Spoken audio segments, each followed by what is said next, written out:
Hello, everyone, and welcome to our MEF webinar for this week in November. It is a new month. It is only 2 months, almost 2 months since we had our MEF Connects USA event, and I'm here with TJ from Custer Road, the consulting company, but also TJ helping us defining so much of the events that we just had and future events as well from the US. So thanks for helping us on MEF, TJ. That's great. Thank you for having me, Dario. Thank you for the opportunity. Well, great. Keep on doing such a good work. We'll have you more often. Don't worry. You know, we're like that. But so much was happening in Las Vegas, only in September. That we thought we needed 2 things, a bit of a reflection and a bit of a next steps as well. So that's why we called you back. Let me help you to reminisce a bit on the day and a bit of a content, and let's see if we can get back some of the words, some of the wisdom, some of the questions that we left in that event. Well, first of all, did you enjoy the event? I should say, did you have a good time in Las Vegas? Absolutely.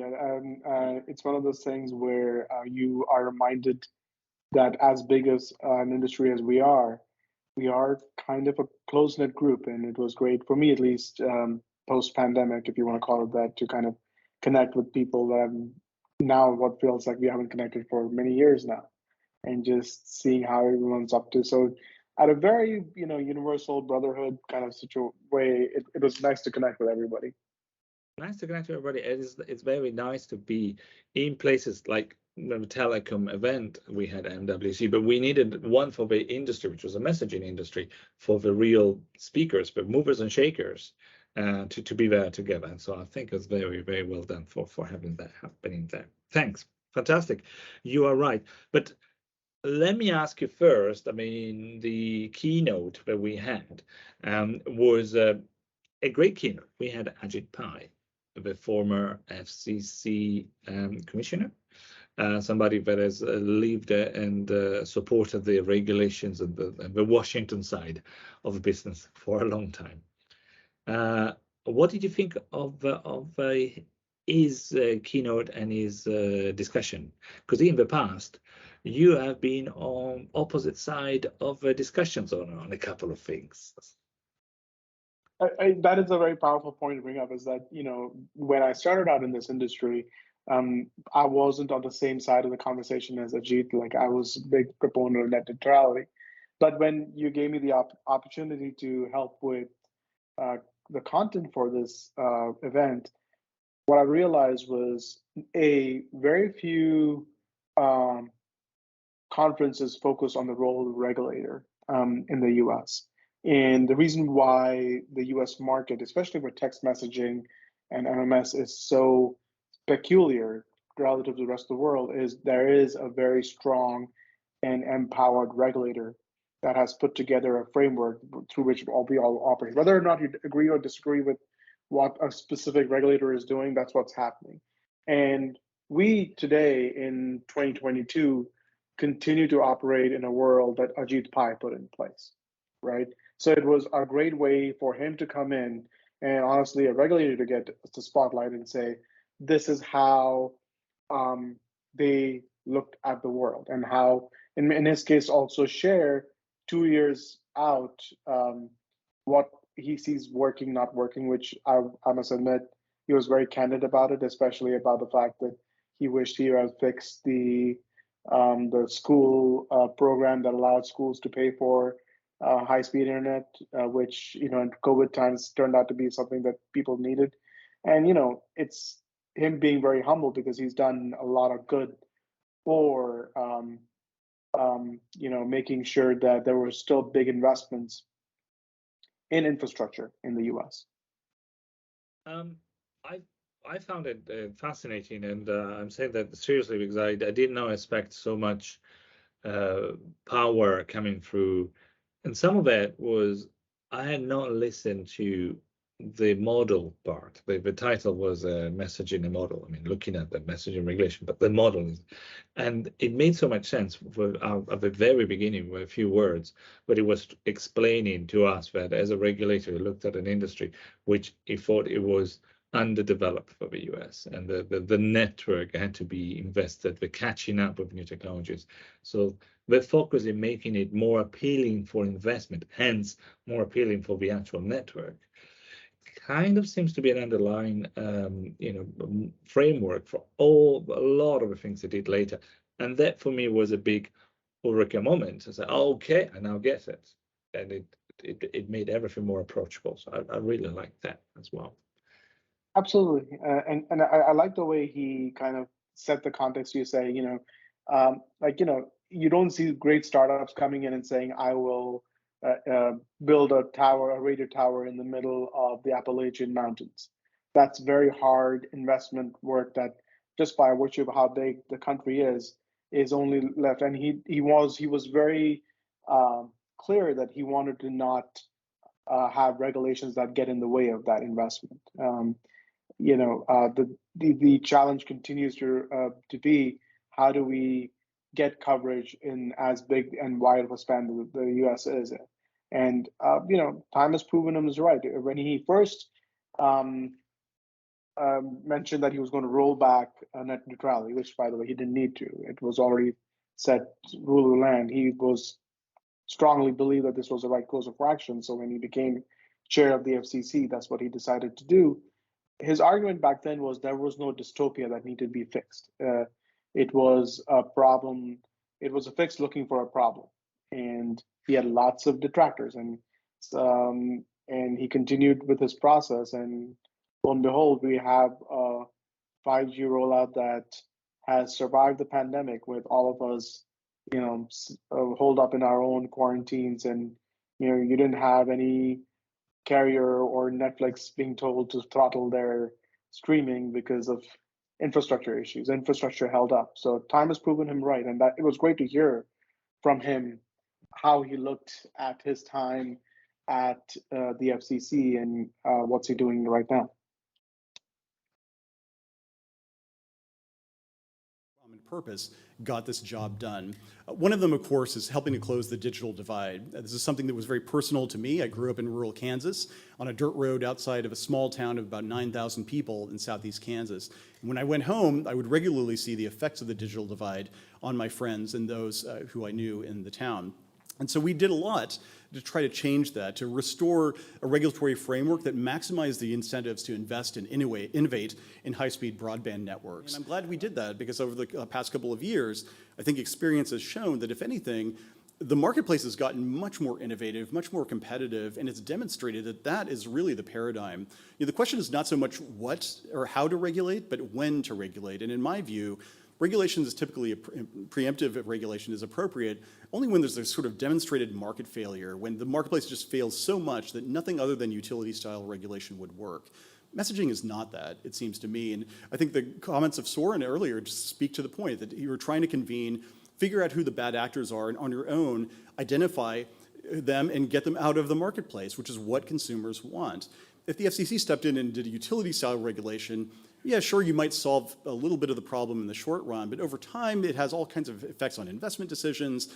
It sort of preempts the self-regulation that he was talking about, and it can take you in all sorts of different directions. And so, anyway, all of which is to say that our work on messaging hopefully resonated with some of you and has allowed you to do what you do best, which is to present to consumers a more vibrant messaging marketplace.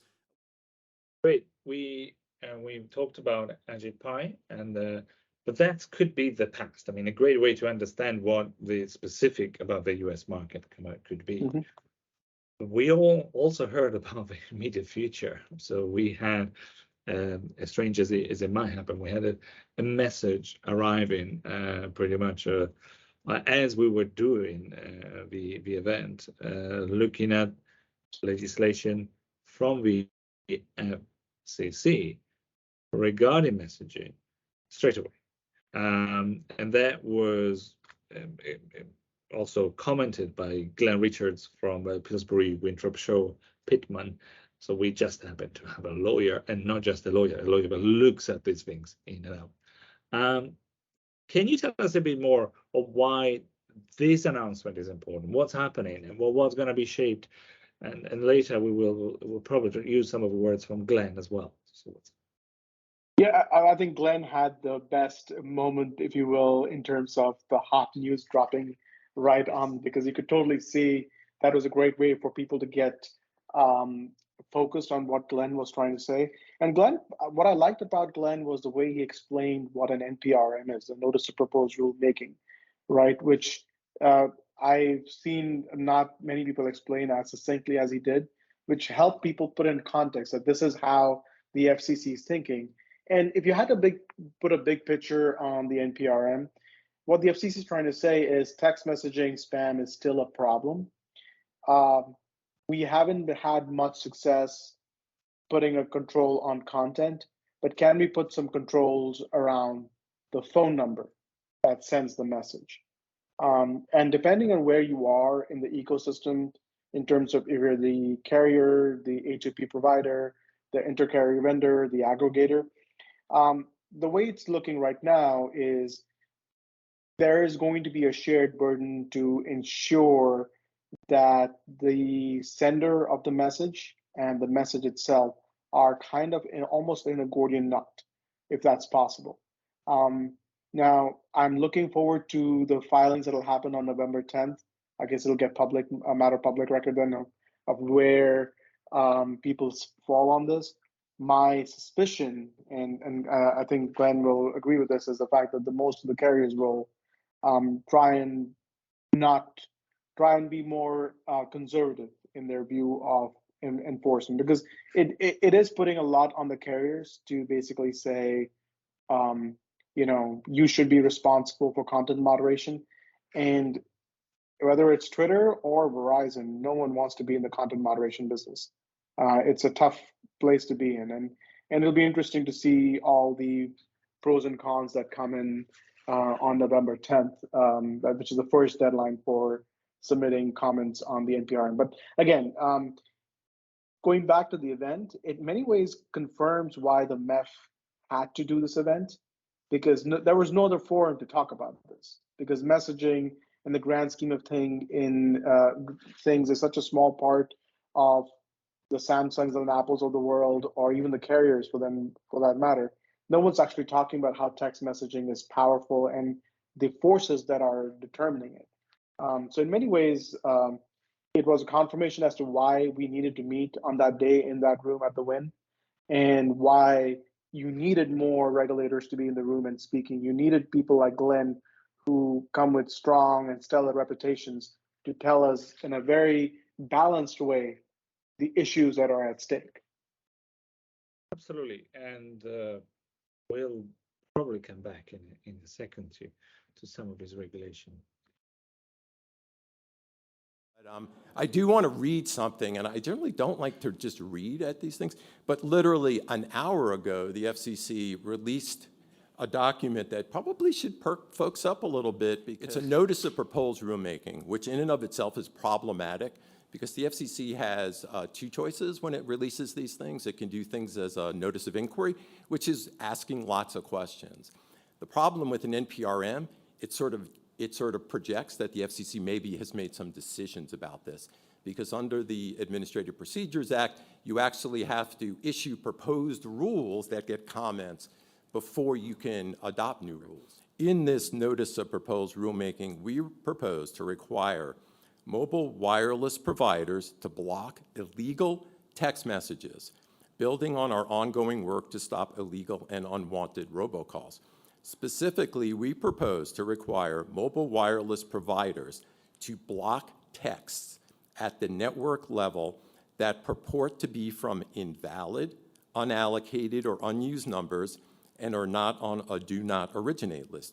We also seek comment on the extent to which spoofing is a problem with regard to text messaging today, and whether there are measures the Commission can take to encourage providers to identify and block texts that appear to come from spoofed numbers. In addition, we seek comment on applying caller ID authentication standards to text messaging. All right. So business-wise, we had quite a bit of, even one session was called the A2P leaders, as a matter of fact. But in terms of leaders, we had plenty. We started with a very interesting presentation from Laura Nemeth, which from Twilio.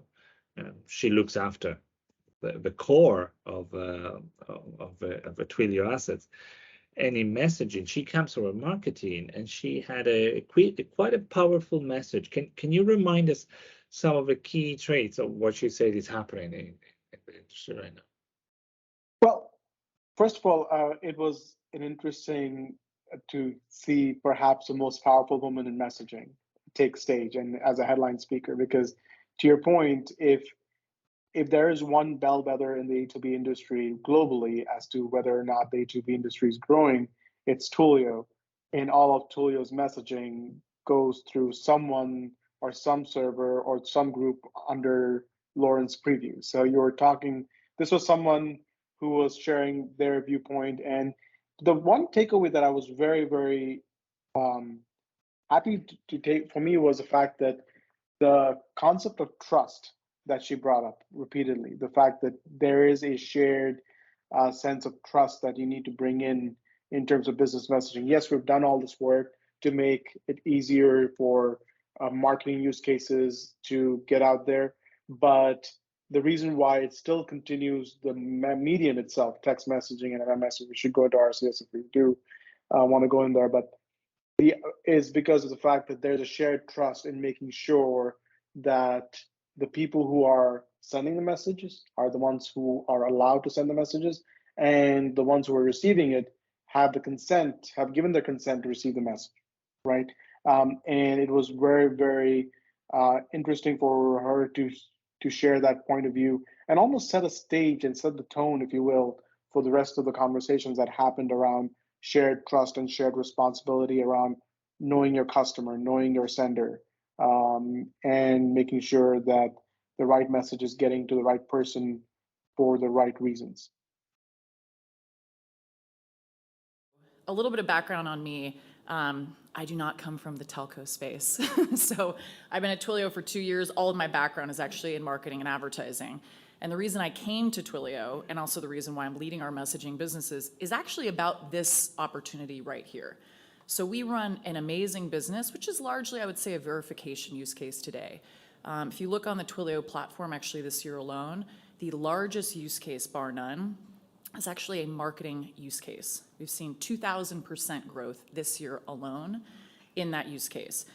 And you could say like, okay, Lauren, why is that happening? And the main thing is if you look at Apple's ATT, what they did is they kind of like cut the knees off basically for Facebook and Google and a lot of other companies out there who are already estimating $16 billion in loss. So think of this, if you're a marketer, that $16 billion doesn't go away, right? Your budgets continue to exist, but these marketers are now looking for a new means to communicate with their end consumers.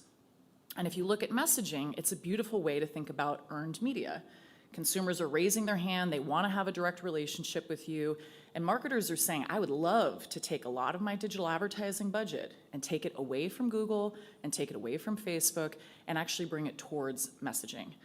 So we have this opportunity, but the question is, how do you capitalize on it? So like I mentioned in the beginning, the only way that we are going to capitalize on this opportunity, and quite frankly, the opportunities in messaging at large, is actually building a trusted ecosystem, which I would say, particularly in the last year and a half or so, we've made amazing strides in this area. That said, there's also a lot of communication now going towards messaging, which is creating a lot of noise for the end consumer. And so it's not just about sending more messages, but it's actually about sending much more relevant messages to the end consumer. You pick the most important MEF element, and you put me to shame, because I was going to say the most important element for me was when she talked about, the business side. First, you mentioned how much it was growing, and partly why. I remember that quote when she was started saying, well, thanks to Apple and the blocking of identifications, we now sit on 16 billion of marketing money, which those marketeers have to spend. They don't know how to spend it, and they started to use messaging for it. Very timely and message, Yes. and very true. And out of that, there is an entire challenge to the industry to get the relevance. Not introduce noise. There's a lot of homework that comes with it, but a great opportunity as well. 16 billion is something that would, for one country, it's a huge target for any business. Yeah, and actually, you're so right, because there's one thing when everyone kind of knows that that's what's happening, that thanks to Apple's shutting off cookies, tracking, suddenly people are looking to text messaging as a way to reach out to customers. And everyone kind of knows it, but when the industry leader tells it to you that you need to do this, or this is where the marketers are going, then everyone kind of just like perks up. It's like, wait, okay, so yeah. That there is an entire relevance. Yeah. But that's that was and if that was again topical and happening about now, interesting that in the keynote there was an immediate message on MMS, old fashioned. Probably SMS is even older fashion, but there it is. And I dare to say a bit more American. MMS does not have the same role in other countries. As much as we've seen being used, Australia, partly in Europe and so on, it is, in case you forgot it's your picture messaging. It's a very simple picture and text. Correct. And part of it is also because, so as much as WhatsApp is, and we should talk about WhatsApp at some point because that came up as well. WhatsApp had a bombshell announcement just the week before the event. But unlike the rest of the world, WhatsApp doesn't have the penetration in the US. Now they're increasing, they're improving, and everything else that SMS and MMS has, right? So you have that challenge. You have the challenge of reach, which nothing really matters compares to SMS and MMS. And then the fact that RCS is not mainstream yet, right? And iMessage is a very, very tough medium to get into unless you prove that you are only you play by Apple's rules. So you have the situation where A2P providers and the use case owners want to send out rich messaging, like it doesn't have to be just images and videos, but also just long form text, anything longer than 160 characters, that suddenly because of transcoding issues, one carrier does it one way, the other carrier does it the other way. And that's where we're getting into the situation where,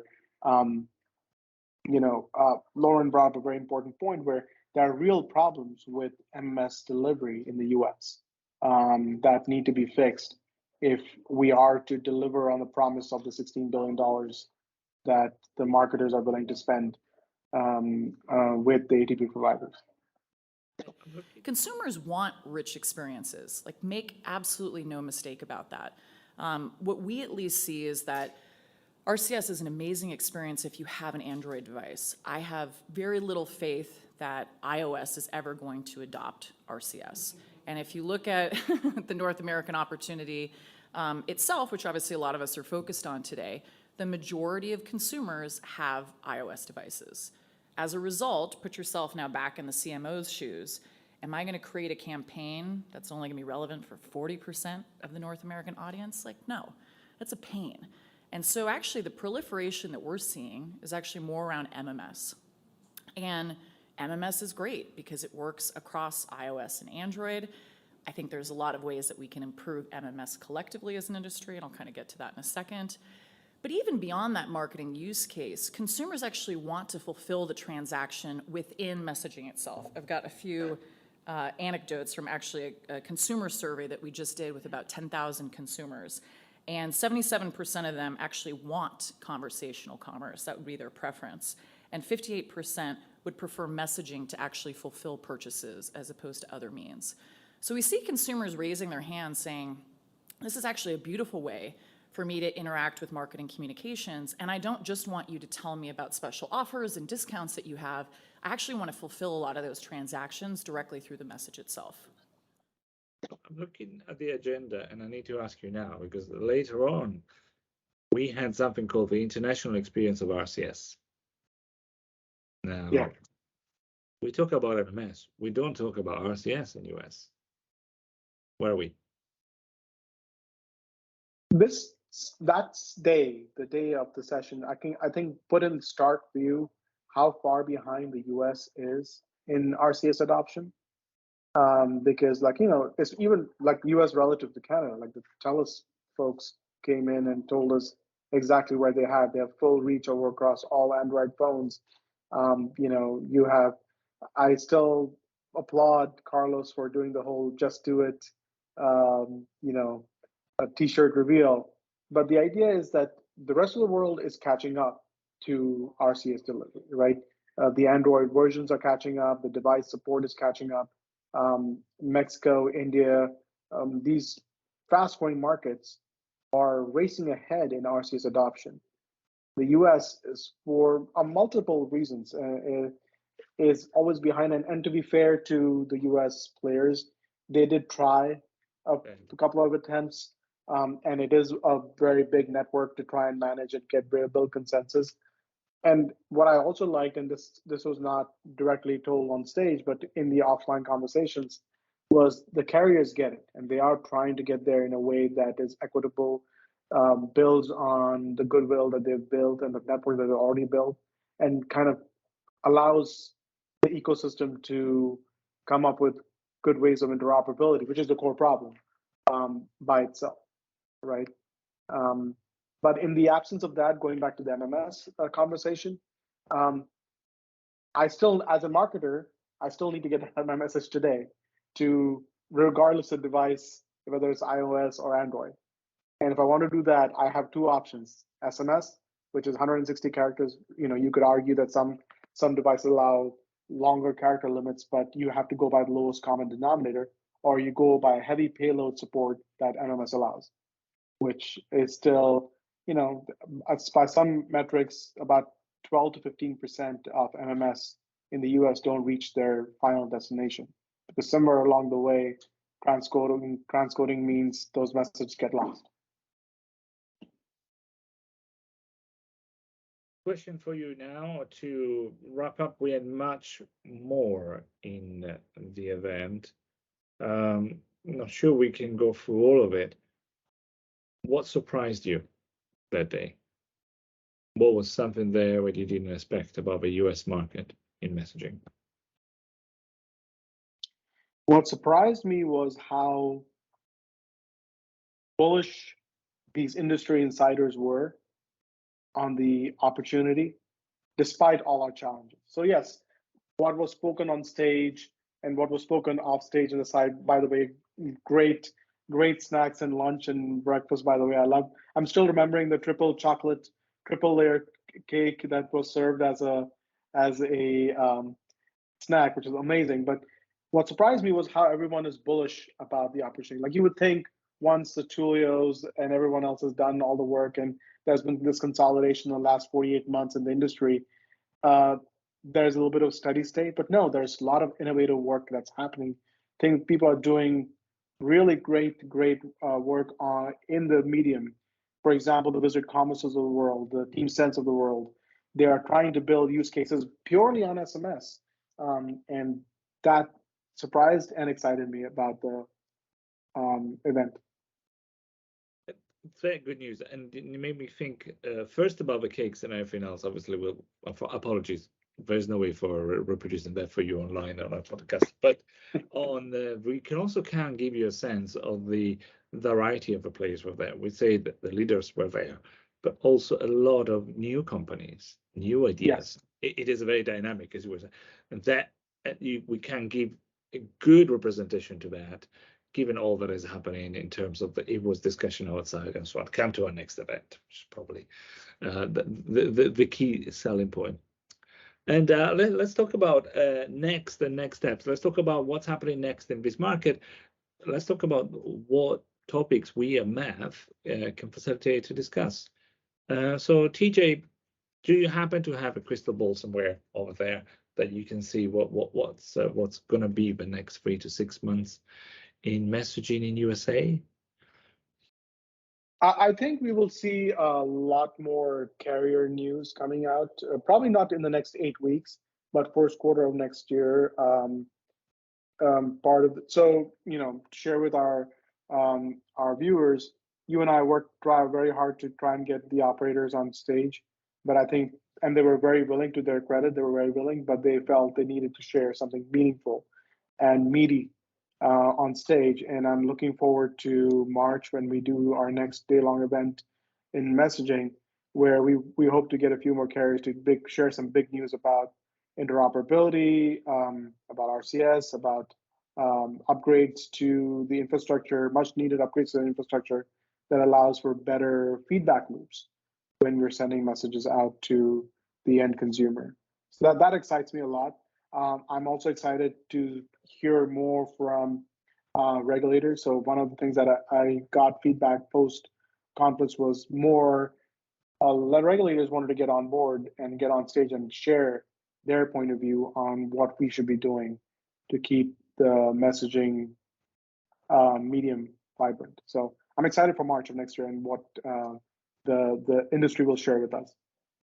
So you just had two big news for that. First of all, tell everybody, March next year, we are planning another event, which is a small or big news you decided, but it is news, and we'd like to hear from you and your ideas, I guess, on what we're going to be doing. The second one is there is a lot happening in the back, something we cannot tell you, something we don't know. But there is a dynamic again in the it is worth to take the pulse every 6 months. I wouldn't wait for another Las Vegas. You might be there next year, but I mean, just in case you're wondering.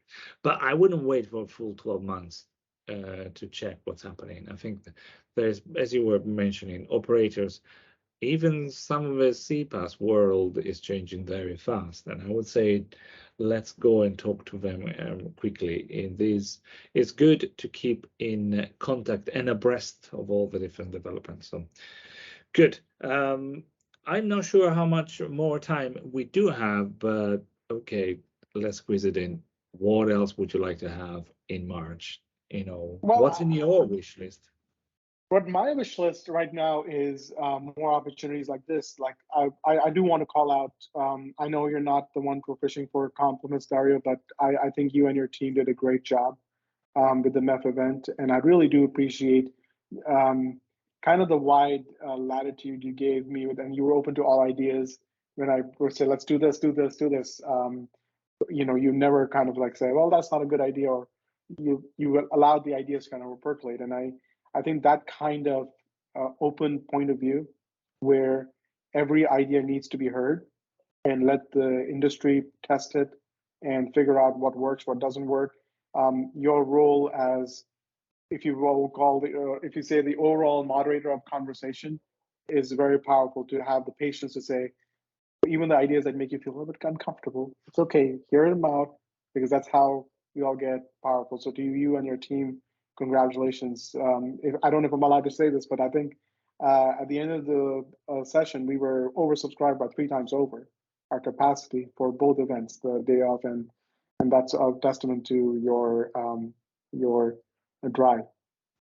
Well, and thank you for the compliments. We'll take them, but we will also share them very quickly with everybody. Well, starting from you, you obviously helped us to for the event. You were instrumental to everything that happened there. And also, I would also extend it to everybody else on the stage and not on the stage. It was a good vibe. It was a good discussions. It was a good conversation afterwards as well. So that makes it so special. So lots of people come and join us. If you're listening now and you were not at that event, we would love to hear from you. We also like to hear from your point of view. What should be on that agenda? We had a little exercise, we had a little game and say, what should be in the agenda for 2023? We will dust it off and see whether it will survive the next few weeks, or whether it will have to be something completely different. But it's your chance to do exactly that. TJ, I don't think I can keep you for much longer, but we will come back.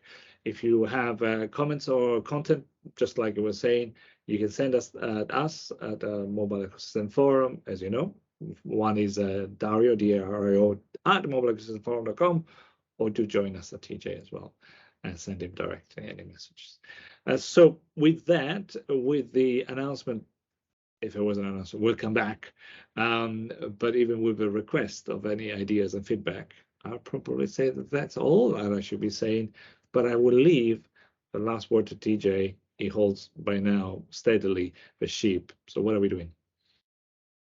We are looking forward to next year and ready for planning for March. So I'll again say, give us your ideas. Whom would you like to get on stage? And between you, me, and Susan, we'll figure out a way to get the people you want to hear on stage. Great. So it's an official call for papers, call for ideas.